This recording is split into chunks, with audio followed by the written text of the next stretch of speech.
Nigeria is currently facing all kinds of security challenges that threaten the overall well-being and the lives of its people. The year 2021 has been perhaps the worst in recent times, with cases of kidnapping, murder, sexual assaults making life miserable for Nigerians who already have to grapple with the ill effects of galloping inflation. Amid all this, Kano State stands out for the innovative approach to security. Indeed, of the 7 states of the Northwest geopolitical zone, only Kano and Jigawa enjoy considerable security. Banditry, which causes so much trouble and suffering in such states as Kaduna, Katsina, Sokoto, Zamfara, and some parts of Kebbi, rarely happens in Kano State.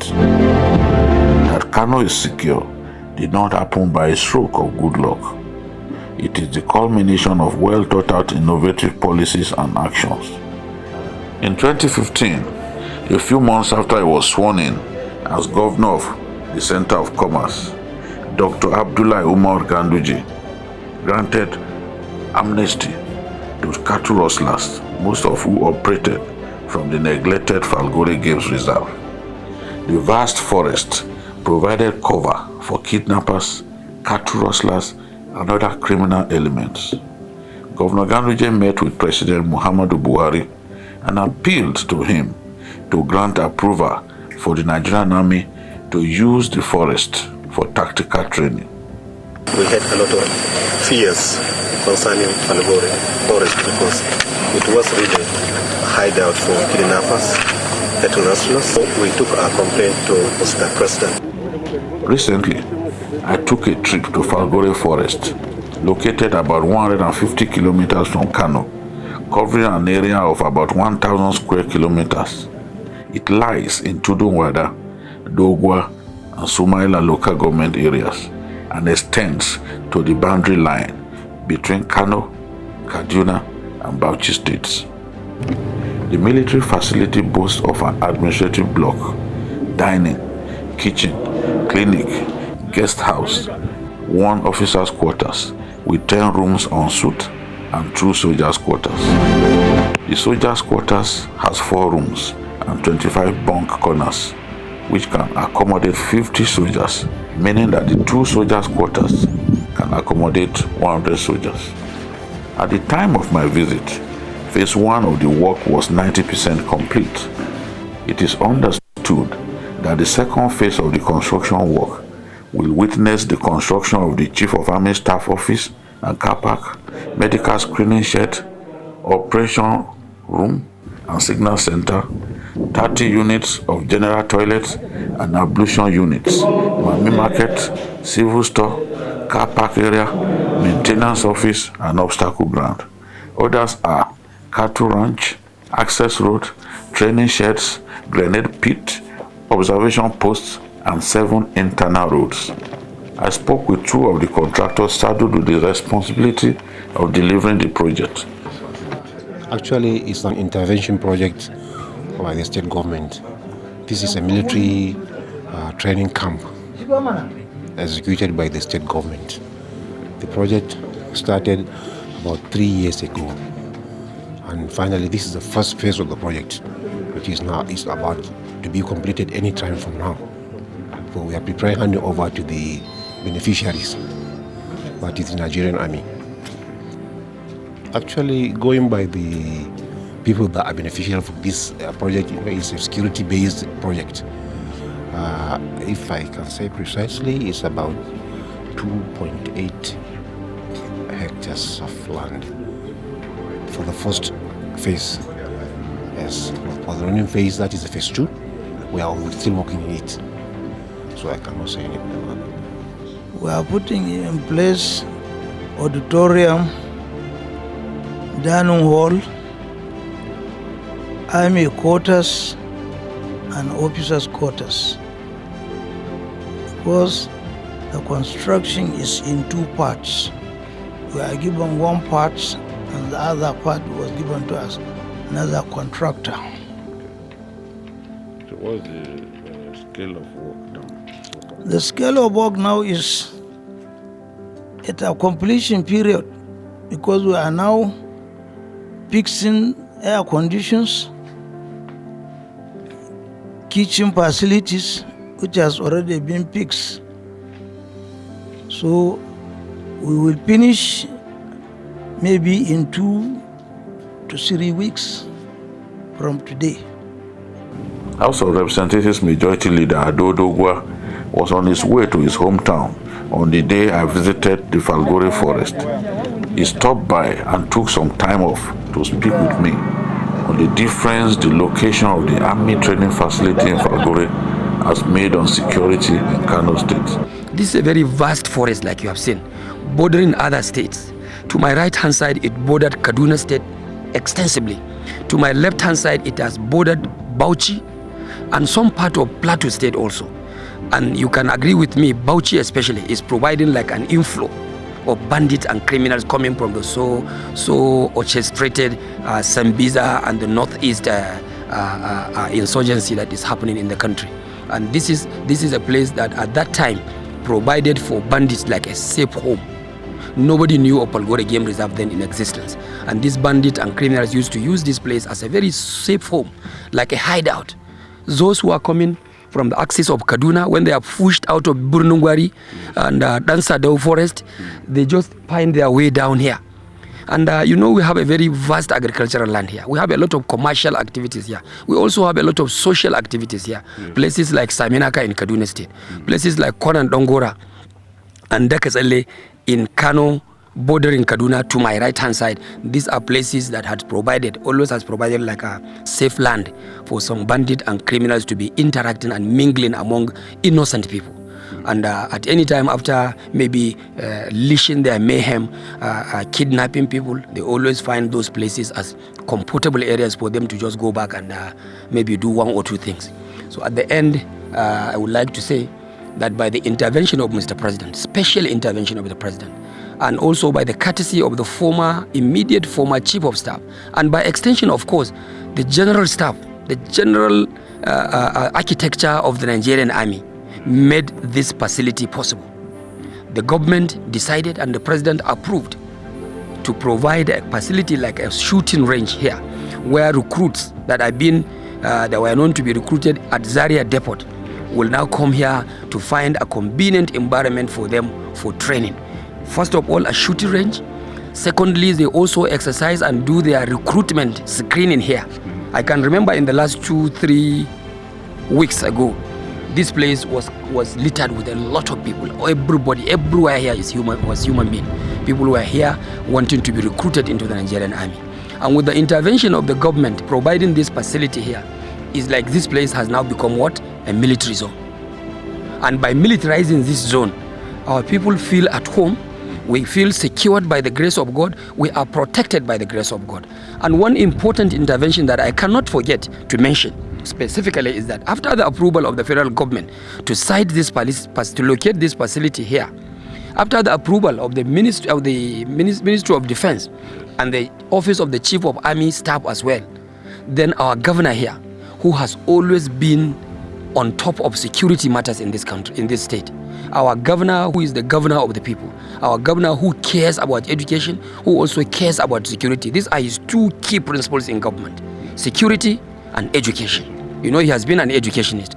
Governor Abdullahi Umar Ganduje quickly swung into action and quickly made an offer to the government that he will provide this land, certify it, and award it to the Nigerian Army.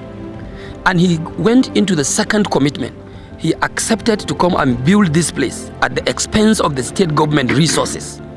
Mostly issues like this in federal government will go through protocols, will go through procurement process, a lot of administrative chains that may have taken this long without really being established. And the governor swiftly came in, agreed to give the land, and also agreed to build the take-off structures, which you have seen here, including the water supply system here. Everything you have seen here were provided ab initio by His Excellency the Governor of Kano State, like a take-off support to the scheme. This afternoon, I'm at Falgore Forest, located in Dogwa local government area of Kano State. This is the location where cattle rustlers used to keep stolen cattle.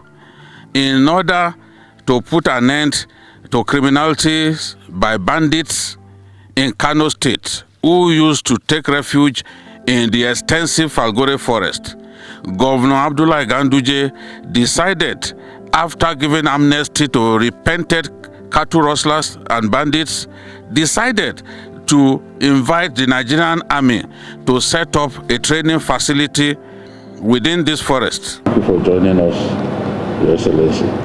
The governor of Kano State also told me how critical keeping soldiers in Falgore is, and his plan to keep the area even more secure. Falgore Forest, that is the forest between Kaduna and Kano and Bauchi. I'm sure you have been to Falgore Forest. So there we have already awarded contract for military training ground, including shooting ground, and also another form of Ruga system will come up there. And also I discussed with Mr. President that apart from the facilities we have provided for the army, they should take that project to a higher level so that the whole forest should be inhabited by one military formation or another.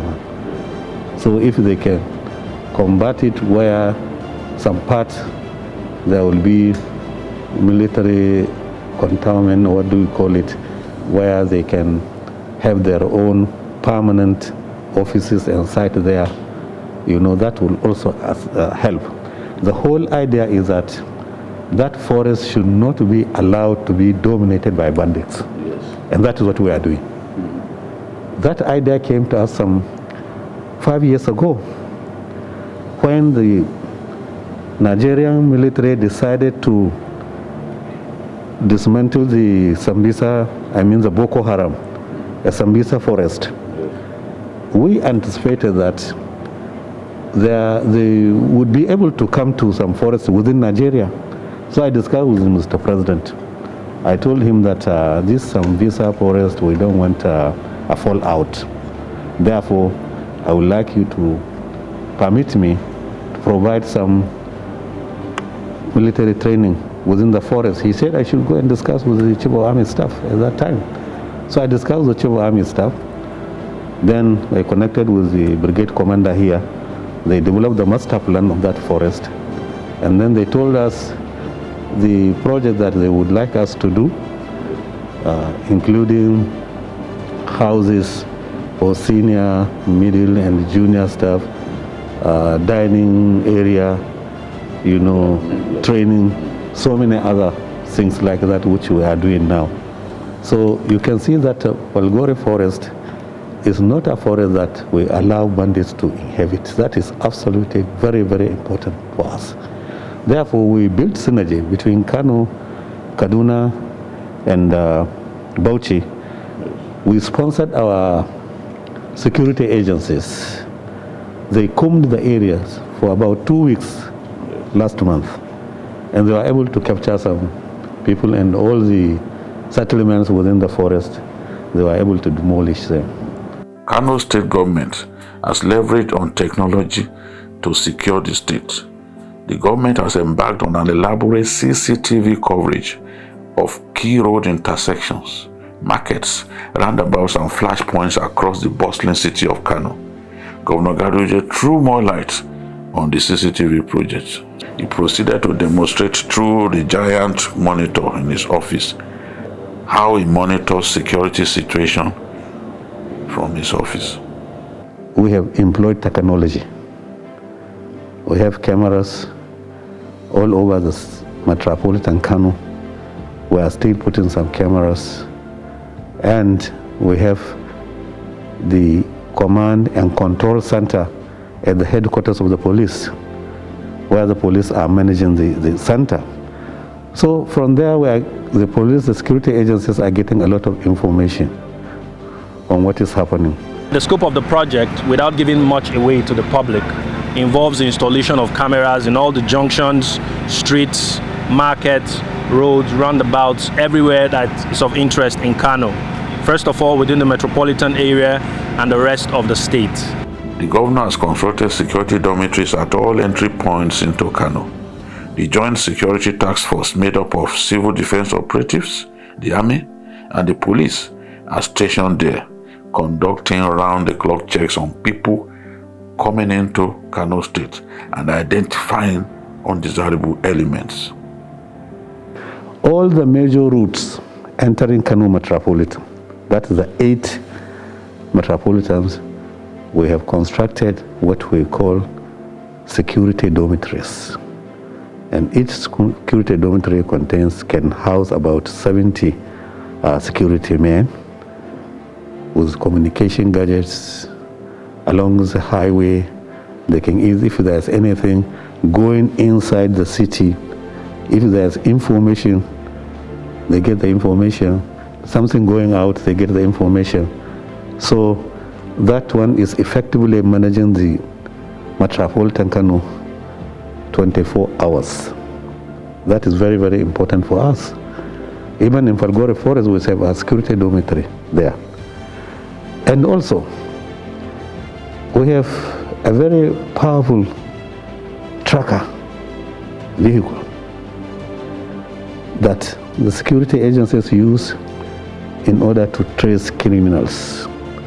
In fact, we use it all over northern part of this country. The federal government sometimes take the vehicle to other places in order to track, especially kidnappers and so. And another approach that we adopt is the community policing, which we are building up now. The community policing, we have 5 levels. First is the village level. You know, in a particular political world, you have so many villages, towns and villages. In each town, we have a committee for security. Then at ward level, we had a committee chaired by the most senior village head, including some councillors, some stakeholders. At the local government level, we have a security committee chaired by the most senior district head. And then we have zonal committee and we have state committee headed by the secretary to the state government, including the emirs, including other stakeholders and some security agencies. So also now we are taking advantage of this police constabulary. We have trained 16 young men from each local government. Imagine 16 times 44. And now we are taking 100 from each local government. That is 440. We want to train them for this police constabulary so that they can assist in community policing. And we have observed that there should be even security awareness among the local security related outfit. If you look, even the local guards, whether in public or in private sector, normally they are old people. In fact, they are not protecting anything. We are just putting them as figurehead.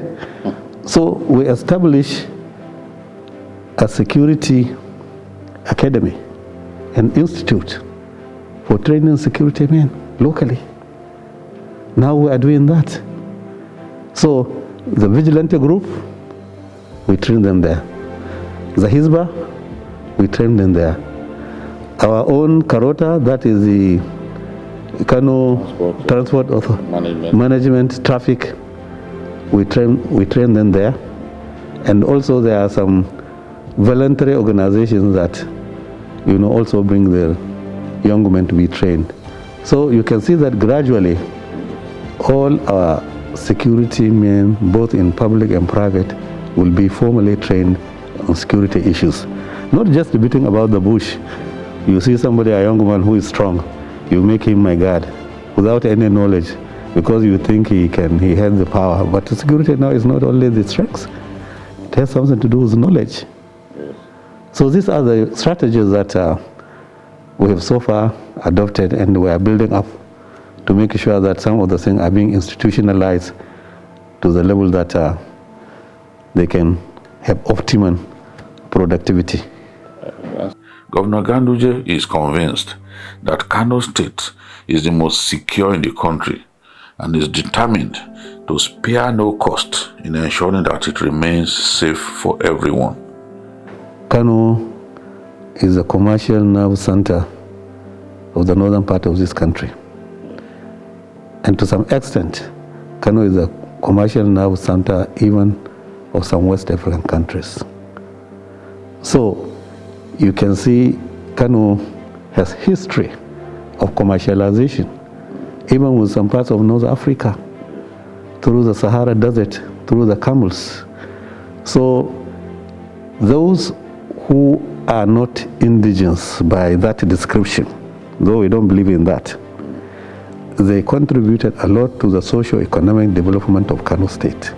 And therefore, all what we can do is to create an atmosphere where the so-called non-indigenous, we don't call them non-indigenous, we call them indigenous but with primordial claim elsewhere in Nigeria.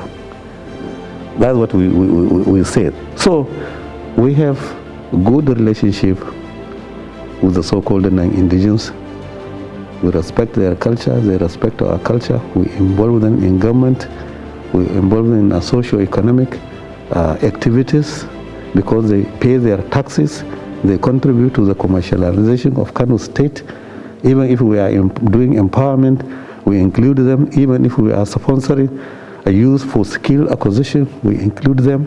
So we have a peace committee, inter-religious and inter-tribal, including the ethnic nationalities, where they meet from time to time. If there's any signal of conflict, misunderstanding, we're able to attend it early. That is on tribe, that is on religion. Some residents of Kano spoke on the peaceful and secure nature of the state, aptly dubbed Center of Commerce. Well, we are happy with how Ganduje is governing the Kano states. All the states that this insecurity happen is sharing border with Kano, but here in Kano, we doesn't have that kind of insecurity, bandits, kidnapping, and what have you.